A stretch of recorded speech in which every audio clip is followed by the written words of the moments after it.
If you missed the first part of this interview, please look it up and watch it because we'll just pick up from where we left off. Shola Ogunbiyi is still with me because we're not done talking depression and mental health issues amongst Nigerians.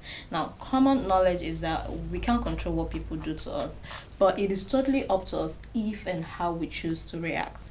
Now, having established that, what are your suggestions for handling stigmatization?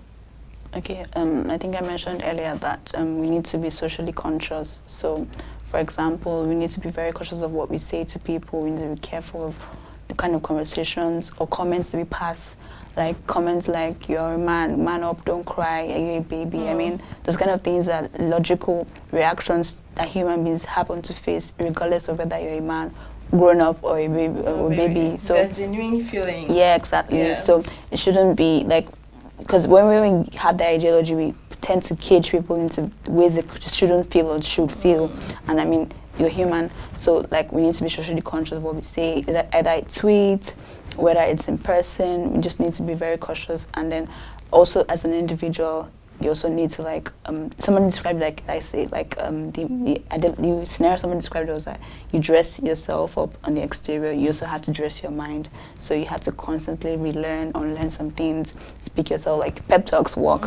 I mean, a lot of motivational speakers usually say that pep talks work. So with stigmatization, yes, you're going through a mental illness, doesn't mean you are completely useless. I mean, we have lots of people that are going through these illnesses and achieving life activities on the go. All you need to do is just proper management. So if it's your meds, you need to take them at the proper time, and then you'll be able to get through the day without causing any attention to yourself. But with stigmatization, I think it depends more on the society and also us as individuals. So you have to be careful of what you say. And then, like, I mean, with AIDS, that's what happened with AIDS. A lot of people, it was with the campaign for AIDS was that it can be the next person beside you, you can't get AIDS. There was a very strong... Exactly, so it's constant, you have to be consistent about it that yes, you have a mental illness, doesn't mean you're useless, you can still function, just in proper management of these things. And speaking about comments and what is being said to you, the idea of saying to a man up, or chin up, or, you know, I think is... Yes, we live in a sexist environment. I think it's more difficult for men to discuss mental health issues. Do men suffer from mental health issues because they are men? Because they've been put into that box of, oh, you are a man? Yes. Like when we have, like, because we do a lot of, like I said, counseling and people calling, we find out that we have more women calling in to speak with someone. Because women speak. Yeah, women exactly. And then men rather prefer to text. Like, some of them text, but they don't follow up. So we see that a large number of men are the ones that commit to suicide because they've suffered so long in the silence and haven't spoken about it. But the women, from day one or day two, they're already talking to somebody about something is going on with me. Some women may not talk, but the large populace of women speak up than men. And that's why we find out that more men commit suicide. We're not saying that it's depression that's causing the suicide, because that's another thing I think I need to mention. Yes, suicide is mostly as a result of, they said 90% of mental illnesses can result in suicide. Yes, somebody committed suicide doesn't mean he or she was depressed. He may have bipolar, he may have been schizophrenic, he may have even been an anxiety disorder. So we're saying that, yes, somebody committed suicide, it's sad and everything, but we should also change the narrative that, oh, suicide, he was depressed. You don't know that he was depressed though. So that's another narrative I think we need to change. That, yes, a lot of suicide cases are as a result of mental illnesses. Yes, but then again, we should change the narrative that not all depressed people are suicidal. And I think that's exactly where the stigma even lies. I think because people think, this one is mad though.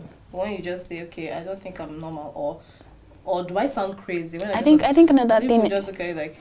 Another narrative I think people should kick against is that mad phrase. Like I mentioned, that people with depression are mentally ill. The person on the road that we think is mad is also mentally ill. So I think we should desist from saying mad. So I think people should find it offensive when people say somebody's mad. I feel like you should even say, you can say, I'm mad at what the person, not you are mad. He's mad. Not I feel mad as mind. Exactly. I feel like we should say things like mentally ill, rather, because it's a mental illness, and the reason why they're on the streets is because they hadn't gotten proper treatment. people on, as in, there's some people that have those illnesses that those people on the street have, but are living normal lives. I mean, there's a book I read recently. She had a baby. The woman had a baby. She was literally at work one day, and the next 2 days she was off. Do you understand? And because of proper management, she was able to like live a normal life, get pregnant, go to work. So because she was like I said, proper treatment. But the reason why those people are on the streets is because nobody cares for them, nobody's taking care of them, and they haven't even gotten the proper treatment that they need. Paid attention. Exactly. Okay. Is it possible for one to completely heal from depression or any other form of mental illness? Like, cause in Africa here we have lots of unfinished research work. I think our issue is also with statistics. We don't have like, but I think the one thing, the underlying thing is that these things can be managed. Like, people often say things like, I overcame depression. I feel it's like what I usually say to that is like malaria. When you have malaria, you take your meds, and then 6 months down the line you have malaria. Does that mean that you weren't healed of that malaria? No, I think it's management. I mean, there's some personality types that are predisposed to having depression or some mental illnesses. Okay, so like for example, like melancholics, or I think this choleric people, they're the ones that we're not saying they can't have it, but their personality types are not prone to usually having those kind of things. I mean, with creatives, people like creatives, we say that they're prone to it. You can be a creative and not even have depression. It's totally fine. But because of the kind line of work that they're in, so you notice that someone that's like a writer, an artist, they're the ones, because people don't understand their work as much as they do. They receive a lot of criticisms, and it's even musicians. We had a lot of musicians coming out to say, oh, I was going through this thing. I mean, there's a guy I met some time back, and he's like, he wants to create an EP on how he was depressed, and because he actually went to get help, but because he was a musician, he was like, I can't let people know that I'm associated with it. Exactly. So we found out that it's the important thing is go see the doctor, because I mean, you can't just sit back home and say, oh, this is what I was going through. You're human. You need to get help. Okay, so what is post-traumatic stress disorder, and how is that managed?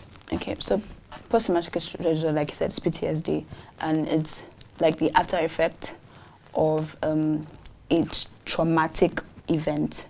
So when I say traumatic, is that what may be traumatic for you and not necessarily be traumatic for me. I'll give an example. A lot of times people often associate PTSD with people, soldiers that go to war and stuff because of like the guns and violence that they happen to see. But I feel like a mere accident on the road is part of it. It's not to make you traumatized, to make one traumatized. Exactly. Especially if you're literally in this accident. A couple of months back, there's a burglar that came to my house, and he literally came to my window. And how did I know it was? Because he was shining light on me. So like I woke up and I was like, what is going on? Like, so every time I woke up, I literally wake up and I look at the window first of all. That stuff for me, that was traumatic. For some people, they can breeze over it, but for some people, so I feel like it's traumatic in the sense that like for you, you can't handle the way you react to it. You're literally in that space over again whenever you flash back. So I mean, you've heard of people that maybe they're driving and they just hear a screeching noise. They literally are immobilized and they can't move. So it demobilizes everything that they do at that particular time. They literally transposed back to that event that happened before. So one thing I learned over time was that like you need to go see therapists, obviously, because they're the ones that would be able to diagnose what it is that can help. I mean, there was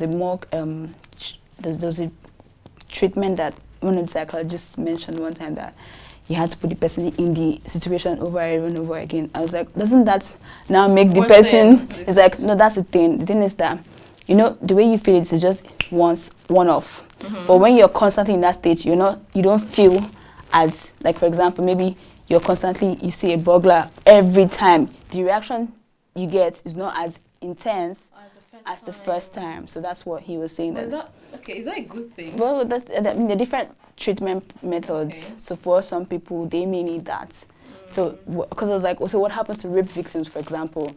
And then he's like, obviously, you wouldn't put them in that situation again. So, there are different coping mechanisms, treatment methods that. Okay, let's talk about your organization, the Mentally Aware Nigeria Initiative. They deserve special mention for the works that they do to advocate for better mental health in Nigeria. Really, they do. I know you're not the founder, but how did Mani all start? Do you know? Yeah, I mean, you trained for Mani. So.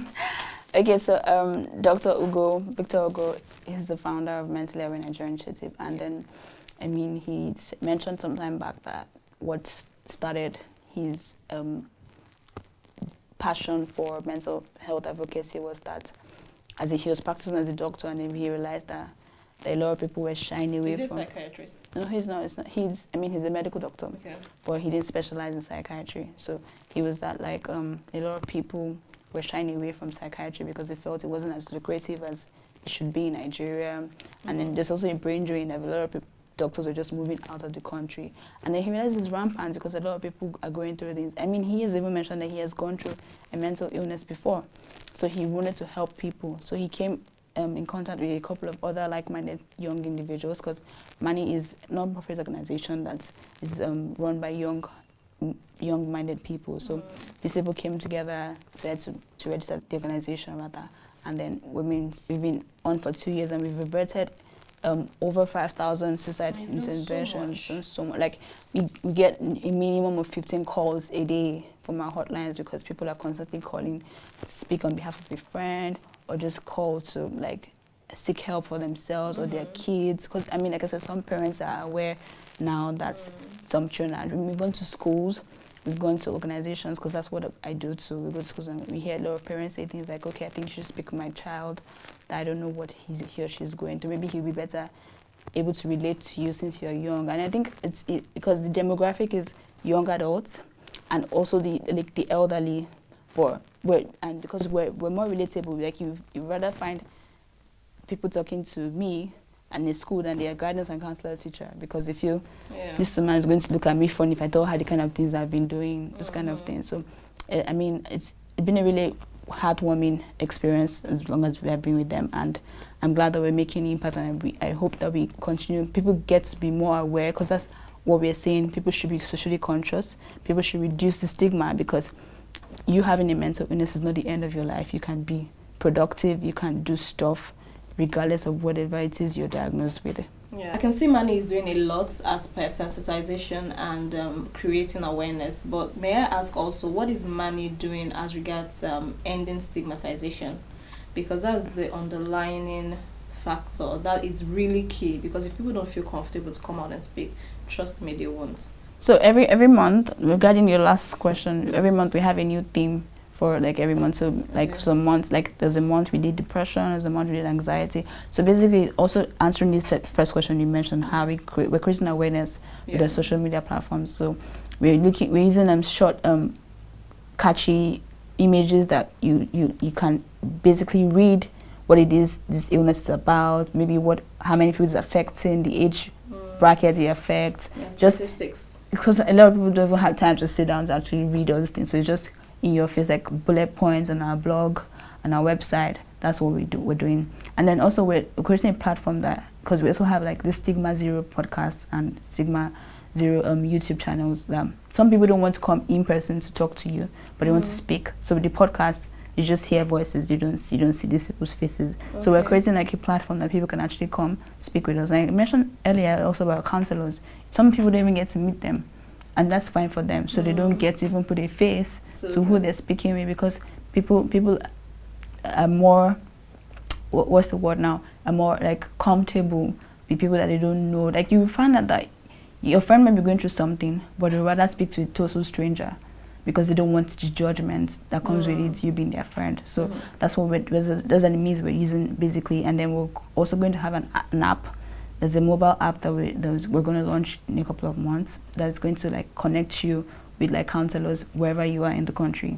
So, well, I think that's a platform for another day, but we'll just getting means on all of this on your website, and on your social media. Like people sending direct messages on Instagram, on Facebook, What's your handle on Instagram? Just Instagram is Mentally Aware Nigeria NG. That's MENTALLYAWARENG. So people send DMs, and the hotlines are 080. I was going to ask you that, so yeah. Okay, so the hotline would have to 0809 111 6264, and then 009 119 6264.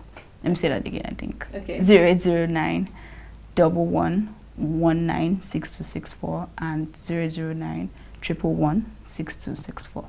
Okay, thank you so much, Shola Ogumbi, for coming to have this chat with me. I appreciate it. And do send my love, do extend my love back to everyone at Mani. Yes, thank you. Thank you so much. Today, please choose to speak out. Please choose to share. And you can start by sharing this video. You know someone who needs to see this? Share. Made any sense to you? Like. Would you like to see me chat with some other person on some other subject? Subscribe. And would you like to get in touch? We have a web address and we are across social media. I'm waiting to hear from you.